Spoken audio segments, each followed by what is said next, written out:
নমস্কার বন্ধুরা, সকলকে স্বাগত জানাই ইন্ডিয়ান হোমমেড কিচেনে। আশা করছি সবাই ভালো আছেন। আজকের রেসিপিটা একজন ভিউয়ার্সের কমেন্টে আমি আজকের এই রেসিপিটা বানিয়েছি। তো প্রীতম পাল নামে একজন, উনি কমেন্ট করেছিলেন চিকেন তন্দুরির ভিডিওটি দেওয়ার জন্য। তো ওনার রিকোয়েস্টে আজকের এই ভিডিওটি আমি আপনাদের জন্য শেয়ার করব। তো আশা করছি এই ঠান্ডার দিনে আপনাদের এই রেসিপিটা যদি কেউ বাড়িতে একবার ট্রাই করেন তো আপনাদের খুবই ভালো লাগবে। তো চলুন আমি আপনাদেরকে প্রত্যেকটা স্টেপ বাই স্টেপ আপনাদের যেভাবে বানিয়েছি ওইভাবে দেখাচ্ছি। চিকেন তন্দুরি বানানোর জন্য আমি এখানে ফার্মের দুটো মুরগি নিয়েছি। তো এখানে চিকেনগুলোকে ভালো করে আমি প্রথমে ধুয়ে নিচ্ছি, দোকান থেকে কেটে নিয়ে এসেছিলাম। তো এরপর আমি এখানে ভালো করে ওয়াশ করে নিব। গোটা চিকেনটাকে মশলা দিয়ে ম্যারিনেট করার আগে একটু ছুরি দিয়ে ডিপ কাট করে নিব। ডিপ কাট করলে মশলাগুলো ভেতরে ভালোভাবে যাবে, তো এবং ওটার টেস্টটাও খুব ভালো থাকবে। বাইরের দিকে এবং ভেতরের দিকে ভালো করে দুই দিকে কাট দিয়ে নিতে হবে। একইভাবে আমি আরও একটি মুরগির যেটা নিয়েছি ওটাতেও কাট দিয়ে নিব ভালো করে। তো আপনারা যে যেরকম খুশি কাট দিতে পারেন। এবার একটি পাত্রে মশলাটা বানিয়ে নিব। এখানে আমি আমুলের টক দই 500 গ্রাম নিয়েছি। আপনারা চাইলে যে কোনো দই ব্যবহার করতে পারেন। এরপর প্রত্যেকটা মশলা অ্যাড করতে থাকবো। তো প্রথমে আমি এখানে কাশ্মীরি লঙ্কা গুঁড়ো দিয়ে দিচ্ছি।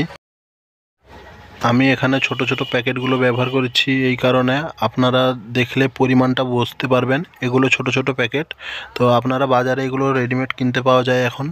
তো এখানে আমি দুটো চিকেনের জন্য এই প্যাকেটগুলো ব্যবহার করেছি। তো আমার মশলাটা এখানে খুব বেশিও হয়নি এবং কমও হয়নি, দুটো মুরগির জন্য এই মশলাগুলো ঠিক ছিল। মশলাটা বানানোর জন্য আমি যে পাউডারগুলো নিয়েছি, হলুদ গুঁড়ো, লঙ্কা গুঁড়ো, কাশ্মীরি লঙ্কা গুঁড়ো, গোলমরিচের পাউডার, জিরে পাউডার ও ধনে পাউডার, এই সবগুলো প্রত্যেকটা এক একটা করে প্যাকেট নিয়েছি। মশলাগুলো অ্যাড হয়ে গেলে এরপর আমি এখানে দুটো পাতিলেবুর রস দিয়ে দিব।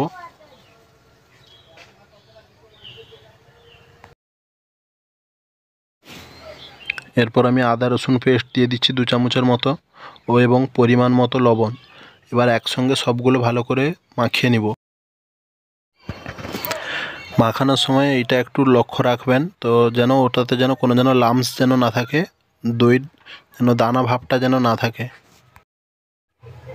এরপর গোটা চিকেনটা নিয়ে এর মধ্যে মশলা ভালো করে লাগিয়ে নিতে হবে এবং ভেতরে এবং বাইরে যেগুলো কাট দিয়েছিলেন সেগুলো প্রত্যেকটাতে যেন মশলা যেন ভেতরে যেন যায়।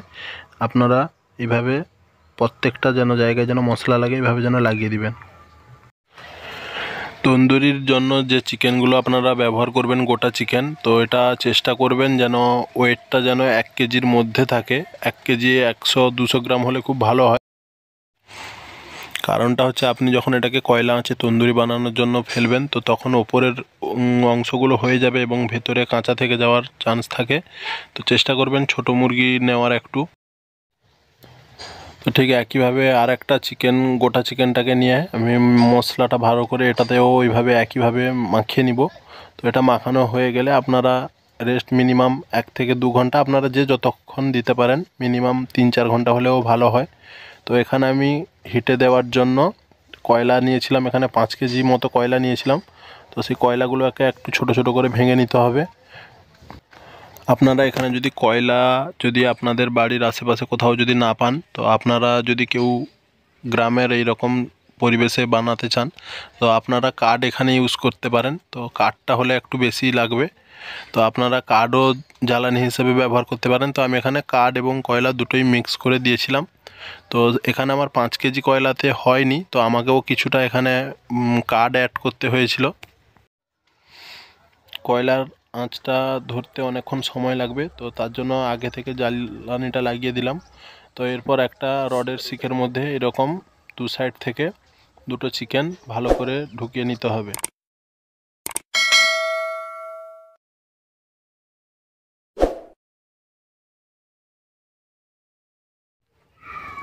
শিকটার মধ্যে চিকেনগুলো ঢুকিয়ে নেওয়ার পর জিআই তার দিয়ে বেঁধে দিব দুদিক থেকে, যাতে না যেন বেরিয়ে যায়। এইভাবে ভালো করে বেঁধে নিতে হবে। তো এখানে আমার চিকেনটা রেডি হয়ে গেছে। তো এরপর আমি দেখুন জ্বালানিও প্রায় রেডি। তো এরপর আমি চিকেনটা এখানে রেখে দিব। তো এরপর তন্দুরিতে সময় নেবে আপনাদের প্রায় 40 থেকে 45 মিনিট।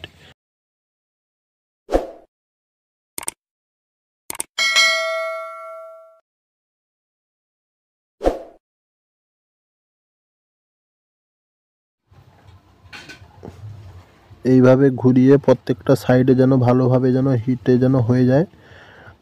আপনাদেরকে এটা খেয়াল রাখতে হবে যেন প্রত্যেকটা সাইড যেন একইভাবে যেন হিট যেন পায়। হিটে রাখার পর মশলাগুলো যখন পুড়তে শুরু করবে তো সেই সময় কিছুটা বাটার এখানে নিয়ে ওপর থেকে লাগিয়ে দিব। আপনারা চাইলে তেলও এখানে ইউজ করতে পারেন, তো বাটারটা ইউজ করলে টেস্টটা আরও ভালো হয়। দেখুন আমাদের প্রায় 30 থেকে 40 মিনিট পর চিকেনটা দেখুন পুরোপুরি হয়ে গেছে, আপনারা দেখেই বুঝতে পারছেন। আপনারা অনেক চিকেন তন্দুরির ভিডিওতে দেখে থাকবেন বাটারটা খুব প্রচুর পরিমাণে ইউজ করে, তো এত বাটারটা লাগে না। তো আমি এখানে চিকেন তন্দুরিটার জন্য 50 গ্রাম বাটার নিয়েছিলাম। বাটারটা মেল্ট হয়ে গেলে এখানে চিকেন তন্দুরি কেটে রেখেছিলাম, তো সেইগুলো ভালো করে মিক্স করে নিব। আপনাদেরকে এই চিকেন তন্দুরির রেসিপিটা কেমন লেগেছে অবশ্যই কমেন্ট করে জানাবেন বন্ধুরা। আমি চেষ্টা করব আপনাদের কমেন্ট অনুযায়ী রেসিপি ভিডিও আপলোড করার। আপনারা অবশ্যই ভিডিওটি লাইক শেয়ার কমেন্ট করতে ভুলবেন না বন্ধুরা। আশা করছি ভিডিওটি আপনাদেরকে ভালো লেগেছে। ভিডিওটি পুরো দেখার জন্য সবাইকে ধন্যবাদ। দেখা হচ্ছে আপনাদের পরের ভিডিওতে।